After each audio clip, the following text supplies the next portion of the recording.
Merci de nous rester fidèles sur la 98.0 Univers FM Dakar. Bonjour chers auditeurs, il est exactement à 13h30, l'heure des nouvelles brèves. Le journal sur Univers FM 98.0 Dakar.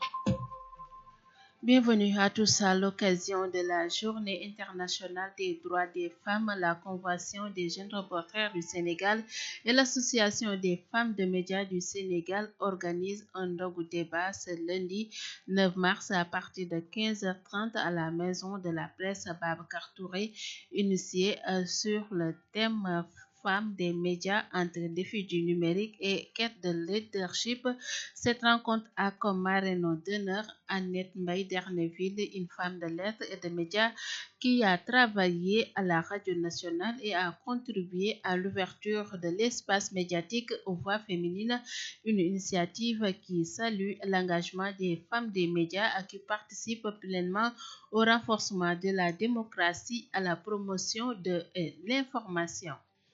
Parlons justice, le leader du mouvement Rassemblement pour la vérité, Cheikh Oumar Diagne, sera présenté devant le procureur ce lundi. Il a été placé en garde à vue vendredi 6 mars après son audition par les enquêteurs sur les propos qu'il avait tenus concernant la mort de l'étudiant Abdoulaye Ba en évoquant la responsabilité du Premier ministre Ousmane Sonko. Cette comparution devant le parquet devrait permettre de déterminer les suites judiciaires à donner à cette affaire.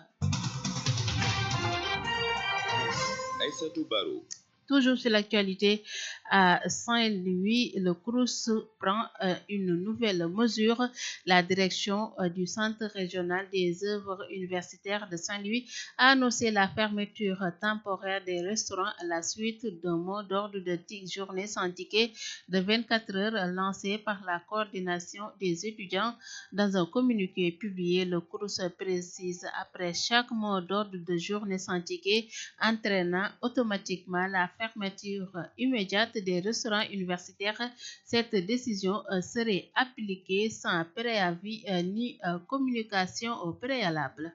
Et puis, plan d'action pour les centrales syndicales, le secrétaire général de la Confédération nationale des travailleurs du Sénégal, Moudjiro, a évoqué les perspectives d'action des centrales syndicales face aux tensions persistantes sur le front social. Il a annoncé la tenue d'un point de presse prévu le 12 mars 2026 pour dévoiler le plan d'action. Il a toutefois indiqué que l'option d'une grève générale n'est pas exclue. Le responsable syndical était l'invité de l'émission En vérité sur la radio Sénégal. Selon lui, les syndicats ont fait preuve de retenue en respectant les engagements depuis la signature du pacte de stabilité sociale. Modigiro appelle ainsi les autorités à tenir leur engagement afin d'éviter une montée de tension sociale. Place à l'actualité sportive. 100% sport. En sport, pour terminer, tournoi qualificatif Coupe du Monde 2026, l'équipe nationale féminine de basketball est arrivée ce lundi à Porto Rico. Les Lions vont se disputer leur premier match le 11 mars face aux États-Unis dans le groupe B, conduite par le sélectionneur César. Les 13 joueuses vont finaliser leur préparation avant leur entrée en compétition avec la sélection américaine, une référence mondiale du basketball féminin. Et voilà, chers auditeurs, c'était tout pour ces nouvelles brèves. La version wolof, c'est dans un instant.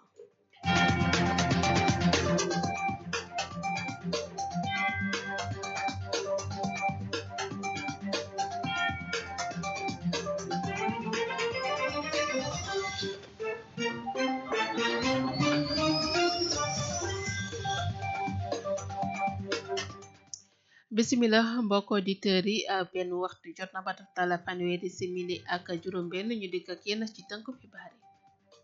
tënkum xibaar yi ci Univers FM 98.0.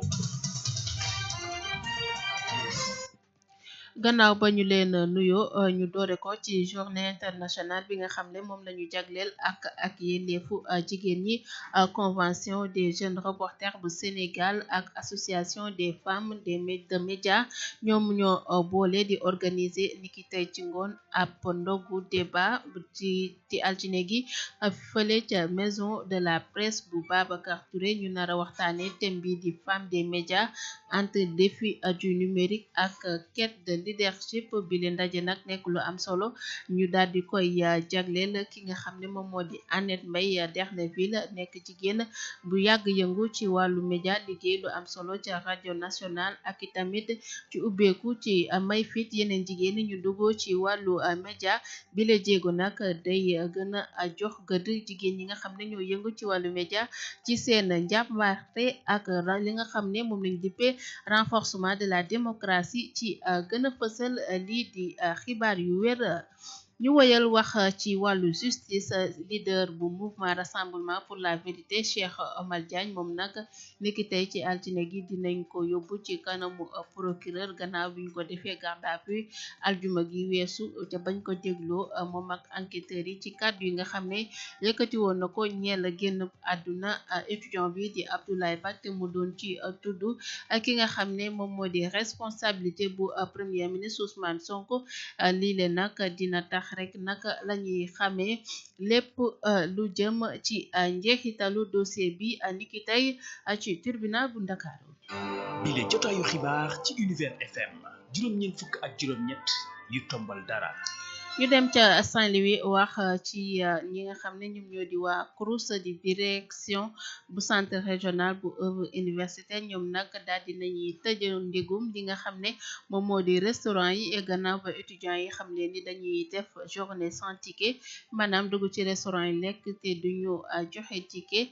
lii la nag ci communiqué bi nga xam ne ñoom waa CROUS fësal nañ ko ne gannaaw léegi à chaque journée sans ticket ñoom kilifa yi dinañ tëj li nga xam ne moom moo di restaurant yi te duñu yëglu wala itamit ñu def ci benn communication bu war lii le mooy décision bi yees bi nga xam ne ñoom waa CROUS jël nañ ko ñu woyal wax ci secrétaire général yu confédération nationale liggéeykat yi nekk fii ci Sénégal Mody Guiro moom nag daal dinay yëkkati ay kàddu wax rek ci jéego yi nga xam ne ñoom syndicalistes yi namu nañ ko amal ne dina amal benn point de presse janoo ak taskatu xibaar yi fukki fan ak ñaar ci weeru mars bi rek ngir teg seeni plan d'action waaye mi nga xam ne itamit dàkkun benn yoon def li nga xam ne moom la ñu dippee grève générale responsable syndical bi nekkoon invité ci émission en vérité ci rajo bu Sénégal bu ñu sukkandikoo ci ay kàddoom nag moo xam le ni ñoom syndicat yi yàgg nañoo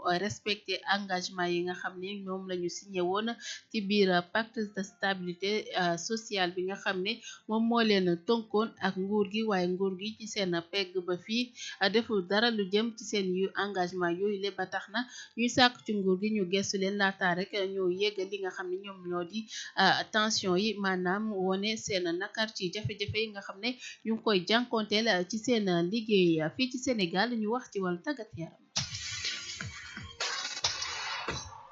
100% tàggat yaram. ñu wax ci tournoi qualificatif bu coupe du monde 2026 équipe nationale jigéen ñi ñeel basket daal dinañuy yegg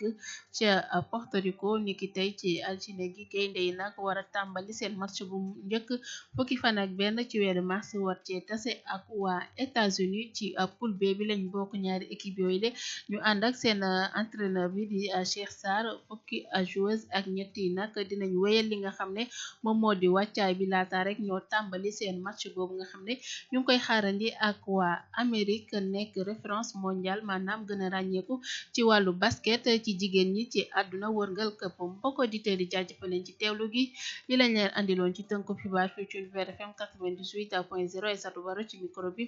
Gala Diallo ci technique bi bàyyi leen ngeen wéyal ak suñu programme seen kàddu mi ngi ñëw léegi-léegi fii ci Univers FM 98.0 104.8 ca Kaolack